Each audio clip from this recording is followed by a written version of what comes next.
नमस्कार दोस्तों, मैं हूं आपका दोस्त अतुल और स्वागत करता हूं आप सभी का लक्ष्य सफलता की चौखट के ऑनलाइन प्लेटफॉर्म पर। दोस्तों, पिछली क्लास में हमने मैपिंग स्टार्ट की थी और मैपिंग के अंतर्गत हम जो वर्ल्ड ज्योग्राफी है उसका महाद्वीपीय भूगोल उसके अंतर्गत अध्ययन करेंगे। और इसका हमने पिछला वीडियो जो रिकॉर्ड किया था उसमें हमने दक्षिण अमेरिका का राजनैतिक विभाजन आपको बताया था, राजनैतिक देश और उनकी राजधानी बताई थी। अगर आपने वो वीडियो ना देखा हो तो आप देख सकते हैं। इसकी अगली कड़ी में हमने आपसे वादा किया था कि भौतिक विभाजनों की चर्चा करेंगे आज हम। तो दक्षिण अमेरिका का भौतिक विभाजन कर लेते हैं। भौतिक विभाजन के अंतर्गत इतने जो भी पार्ट्स हैं, 4 भागों में बांट दिया जाएगा। पश्चिमी तटीय मैदान, ये पश्चिमी तट का है, किनारे-किनारे का मैदान है, हरा-हरा आपको दिखाई दे रहा होगा। इसके बाद पश्चिमी पर्वतीय प्रदेश है, ब्राउन कलर से दिखाई दे रहा होगा। इसके बाद मध्यवर्ती मैदान, यहाँ पर हरे रंग से मैदान दिखाई दे रहा है। और पूर्वी उच्च भूमियां, यहाँ पर कुछ ऊंचे क्षेत्र हैं, उठे हुए पठारी क्षेत्र हैं इनका, यानी ये पठारी क्षेत्र, ये मैदान और ये पर्वत और इधर ये आपका पश्चिमी तटीय मैदान। इनमें एग्जाम की दृष्टि से अगर हम देखें तो एग्जाम की दृष्टि से आपका ये जो इंडीज पर्वत उठा हुआ है ब्राउन कलर से, ये काफी ज्यादा महत्वपूर्ण है। ठीक है, कुछ पठारों से भी कुछ क्वेश्चन पूछे जाते हैं। यहाँ से हालांकि नदियां वो इंपॉर्टेंट होगी, नदियों के बारे में हम अगले वीडियो में बात करें। तो इसमें हमें इन 4 चीजों के बारे में स्टडी करना है। चलिए एक एक करके हम प्रारंभ करते हैं। अपने पहले भाग के अंतर्गत हमने अभी आपको बताया कि पश्चिमी तटीय मैदान यहाँ पर पाया जाता है। ये महाद्वीप के एकदम पश्चिमी किनारे पर एकदम पतला सा तटीय मैदान है। इस मैदान में अगर आप जाएंगे तो यहाँ पर आपको अटाकामा डिजर्ट मिलेगा, ये आपको ब्राउन कलर से दिखाया गया है। और इसी मैदान की अगर बात करेंगे, ये पूरे तटीय मैदान की बात करेंगे यहाँ पर, तो आपको नाइट्रेट और फास्फोरस की अधिकता पाई जाती है। क्यों पाई जाती है इस पर चर्चा हम आगे करेंगे। अभी थोड़ा सा हम ओवरव्यू ले रहे हैं। इस तरह का कुछ यहाँ पर रेगिस्तान आपको मिलेगा। तो एक भाग ये हो गया। इसका जो दूसरा भाग है वो पश्चिमी पर्वतीय प्रदेश है। पश्चिमी पर्वतीय प्रदेश ये यहाँ से यहाँ तक पूरा फैला हुआ है। और इस पश्चिमी पर्वतीय प्रदेश को सम्मिलित रूप से हम क्या कहते हैं, कॉर्डिलेरा डी एंडीज कहते हैं, या शार्ट में इसे हम एंडीज पर्वत श्रेणी कहते हैं। एंडीज पर्वत श्रेणी की अगर हम बात करें तो टेरा डेल फ्यूगो तक विस्तृत है ये। यहाँ पे टेरा डेल फ्यूगो एक द्वीप है, वहां तक विस्तृत है। कहाँ से स्टार्ट होता है ये? वेनेजुएला के ऊपर जाएंगे आपको यहाँ पर कैरेबियन सागर दिखाई देगा। कैरेबियन सागर से लेकर के पश्चिमी किनारे से होता हुआ ये टेरा डेल फ्यूगो द्वीप तक फैला हुआ है। ये आपको थोड़ा सा ध्यान रखना है। ये दुनिया का सबसे लंबा पर्वत है, लंबाई इसकी सबसे ज्यादा है और लगभग 7200 किलोमीटर के आसपास ये फैला हुआ है। और अगर ऊंचाई की हम बात करें तो दुनिया का सबसे ऊंचा जो पर्वत आपका हिमालय है। हिमालय के बाद ऊंचाई में इसका दूसरा नंबर आता है। तो दुनिया का दूसरा सबसे ऊंचा पर्वत तंत्र है तथा सबसे लंबा पर्वत तंत्र है। 7 देशों से होकर गुजर रहा है। देशों को यहाँ से काउंट कर लेते हैं। Venezuela, Colombia, Ecuador, Peru, Bolivia, Chile और अर्जेंटीना, ये टोटल 7 देश हो गए। इन 7 देशों में फैला हुआ है। कुछ देखेंगे इस तरह के सुंदर आपको यहाँ पर चित्र दिखाई देते हैं इन पर्वतों से संबंधित। आगे चलते हैं। इन्हीं सुंदर चित्रों में से एक चित्र हम लेके आए हैं आपके लिए। ये माचू पिचू का चित्र है।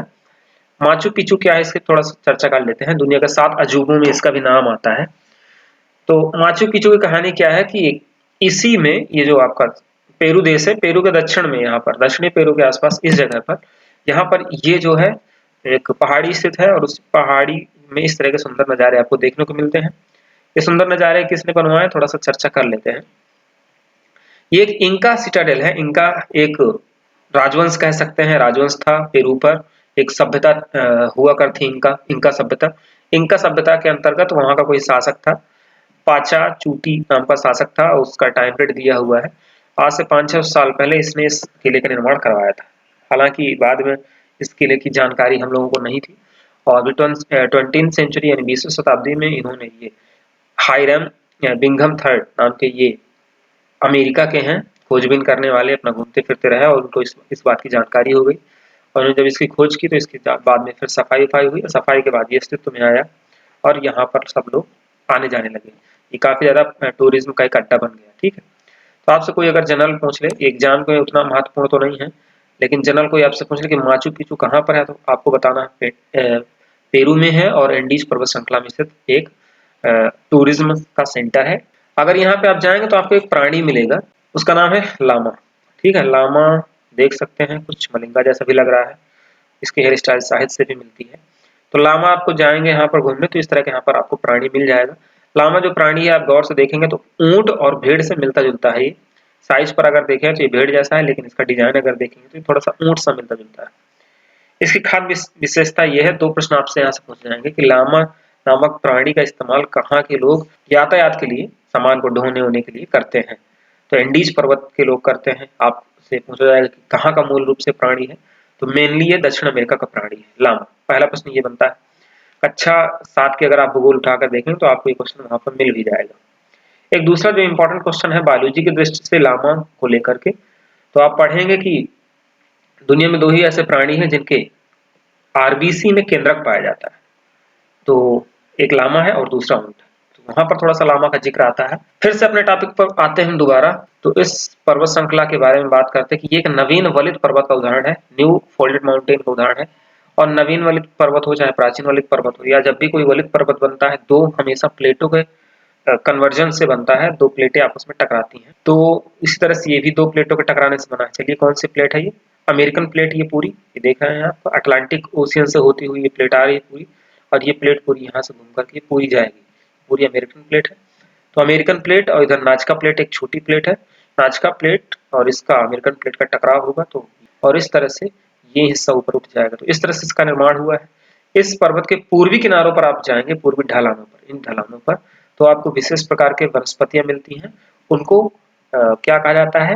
मोन्टाना कहा जाता है। मोन्टाना के बारे में थोड़ा समझते हैं कि जब भी कोई पर्वत में, यानी जब भी ऐसे स्थान पर कोई वनस्पति पाई जाती है जहां पर टेम्परेचर कम होता है, तो टेम्परेचर जहां पे भी कम होगा वहां की जो लकड़ी होती है हमेशा मुलायम हो जाती है, और जहां पर टेम्परेचर ज्यादा मिलेगा वनस्पतियों को, वहां की लकड़ी कठोर हो जाती है। तो यहाँ पर क्योंकि आप पहाड़ी क्षेत्र की बात कर रहे हैं, तो यहाँ पर ऊंचाई पर जाएंगे तो टेम्परेचर कम मिलेगा। जब टेम्परेचर कम मिलेगा तो यहाँ की वनस्पतियां कैसी हो जाएंगी? मुलायम हो जाएंगी। और साथ ही साथ देख रहे हैं कोनीफेरस प्रकार की यहाँ पर वनस्पतियां मिल रही हैं। ठीक है, शंकुधारी, असंकुधारी वनस्पति कहाँ पर मिलती हैं आप जानते हैं, आपको पिछले वीडियोस में बताया गया कि हमेशा बर्फीले क्षेत्रों में, ठंडी वाले क्षेत्रों में मिलती है। इसलिए इनकी लकड़ी भी मुलायम हो जाएगी, कोनीफेरस हो जाएंगे, और इनका इस्तेमाल हम मुलायम लकड़ी के रूप में करेंगे, तमाम सारे इंडस्ट्री में करेंगे। इस पर्वत में जो सबसे ज्यादा क्वेश्चन पूछे जाते हैं वो पर्वत चोटियों से बनते हैं। ये कुछ ज्वालामुखी चोटियां हैं यहाँ पर, मेनली 2 ज्वालामुखी चोटी आपको पेरू में पढ़ना है यहाँ पर, ठीक है, और एक जो ज्वालामुखी चोटी यहाँ के आसपास आपको अर्जेंटीना में पढ़ना है। तो दिमाग में थोड़ा सा दिमाग में रखिएगा कि पेरू में यहाँ पर 2 चोटियां आपको पढ़ना है, ज्वालामुखी चोटियां हैं, और यहाँ पर एक चोटी है। इनके बारे में चलिए एक एक करके बात कर लेते हैं। सबसे नंबर 1 पर बात करते हैं माउंट अंकाकागुआ की। अंकाकागुआ में सबसे पहली बात यह है, किसी लोकेशन क्लियर करते हैं, ये आपका एंडीज पर्वत श्रृंखला है। एंडीज की इधर साइड पीले कलर से आपको दिखाई दे रहा है अर्जेंटीना, और पश्चिमी किनारे पर आपको चिली दिखाई दे रहा है।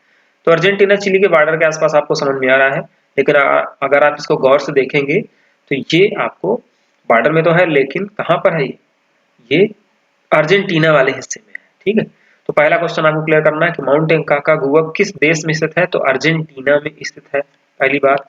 दूसरी बात ये हो गई कि पूरे अगर एंडीज पर्वत की बात करें, ठीक है, पूरे एंडीज पर्वत की बात करें, यहाँ से लेकर के यहाँ तक पूरे एंडीज पर्वत की बात करें, तो इनमें या कहें पूरे पूरे साउथ अमेरिका की बात करते हैं, तो सबसे ऊंची चोटी जो है साउथ अमेरिका की वो यही है। इसका नाम क्या है? अंकाकागुआ। ठीक है, तो पहले आपने बात क्लियर की कि लोकेशन इसकी क्या है, और इसके बारे में सबसे इंपॉर्टेंट फैक्ट ये है कि सबसे ऊंची है, पूरे महाद्वीप की सबसे ऊंची चोटी 6960 मीटर इसकी हाइट है। एक अगली बात यह है कि ये जो ज्वालामुखी का प्रकार है, तो 3 प्रकार के ज्वालामुखी होते हैं, उनमें से मृत ज्वालामुखी के प्रकार है, यानी ये एक्सटिंक्ट हो चुका है, ये उसकी तस्वीर है, एक्सटिंक्ट हो चुका है, मृत हो चुका है, अब इसमें ज्वालामुखी उद्गार नहीं होता है। अब थोड़ा सा इसको ट्रिक से ध्यान रखेंगे। अंकाकागुआ, यानी काका को समझना है और गुआ को समझना है। काकागुआ मतलब यानी आपका जो काका है वो गया, ठीक है।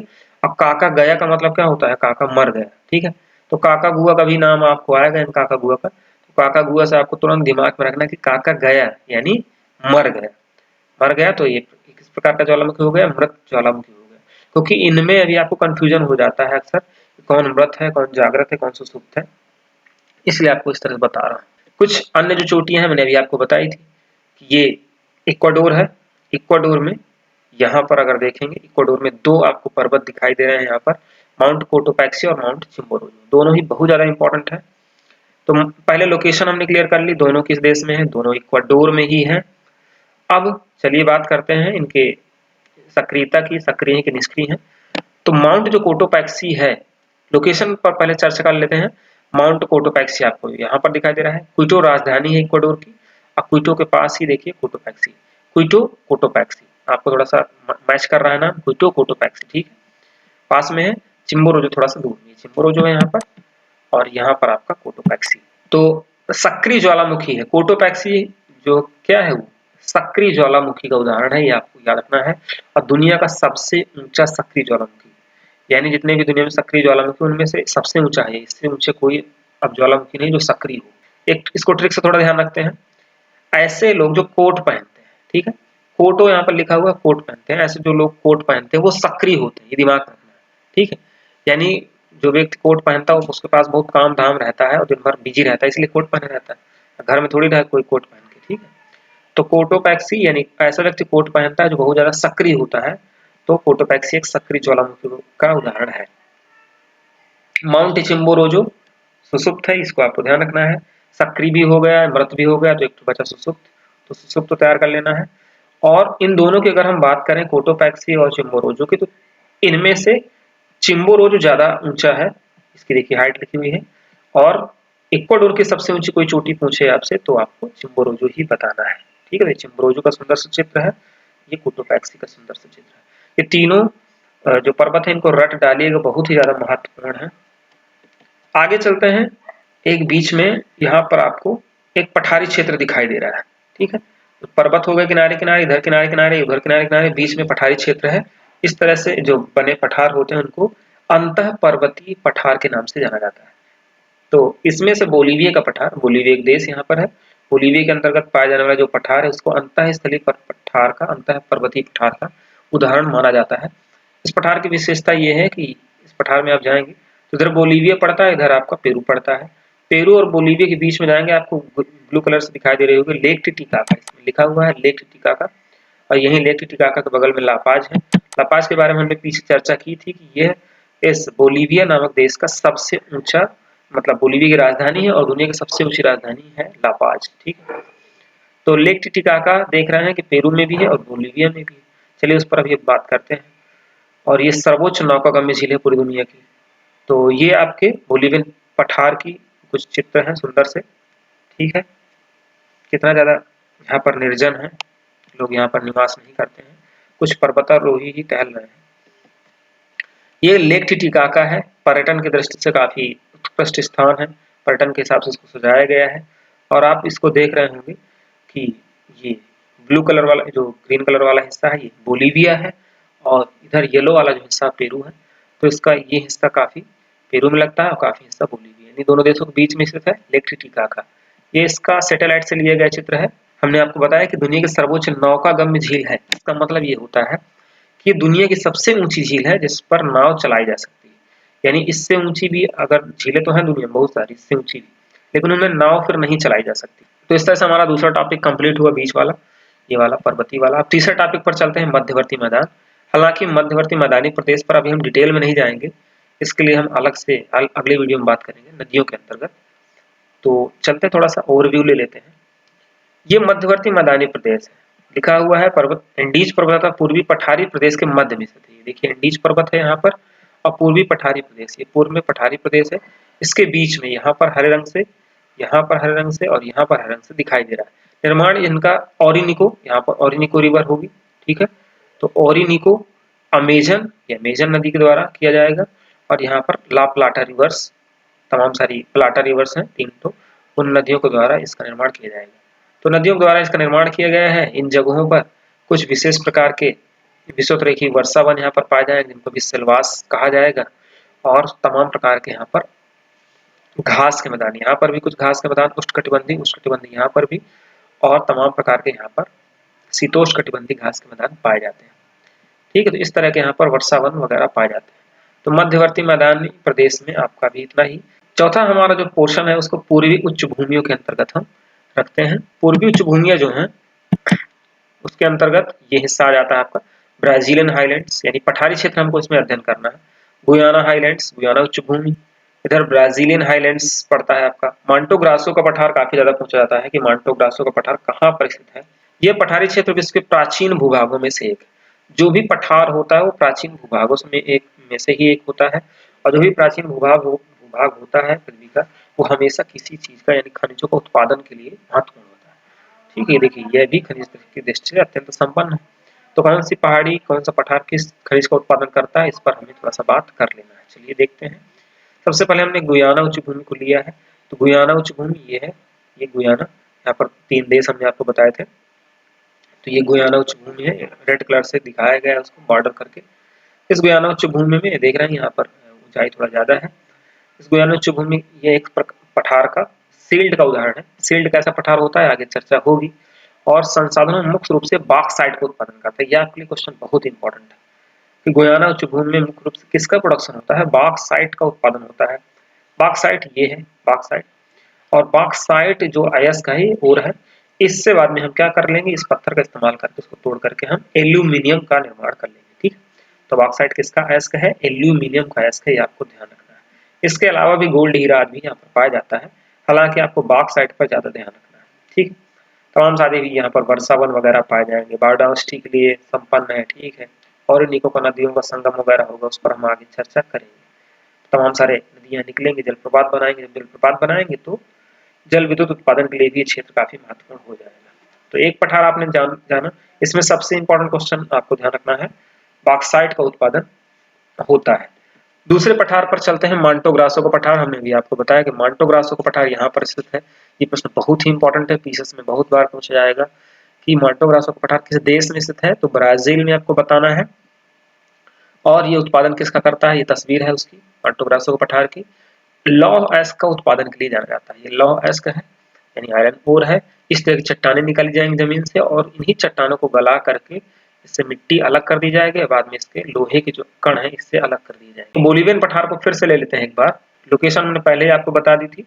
टिन तथा टंगस्टन के भंडारों के लिए विख्यात है। टिन, ये टिन का अयस्क है और इस तरह से पत्थर निकलता है। बाद में इससे हम किसका उत्पादन कर लेते हैं, टिन का उत्पादन कर लेते हैं। तो बोलीविया का पठार हो गया, टिन का उत्पादन करता है। मांटो ग्रासो का पठार आपका लौह अयस्क तथा गुयाना हाईलैंड आपका किसका, बॉक्साइट का उत्पादन करता है। ये क्वेश्चन रट लीजिएगा, बहुत ही ज्यादा इंपॉर्टेंट है। तो इस वीडियो में इतना ही रखते हैं। अगले वीडियो में हम आपको लेकर के आएंगे दक्षिण अमेरिका के मरुस्थल और नदियां, और उसके बाद एक लास्ट वीडियो बनेगा दक्षिण अमेरिका पर। इसमें दक्षिण अमेरिका के बहुत सारे जो फैक्ट बचे हुए हैं भी ढेर सारे, उन फैक्ट्स पर चर्चा हो। अगर आपको वीडियो पसंद आ रहा है तो ज्यादा से ज्यादा सब्सक्राइब कराएं, दोस्तों को अपने शेयर करें, लाइक करें और हमारा मनोबल बढ़ाएं। मिलते हैं अगले वीडियो में, तब तक के लिए नमस्कार।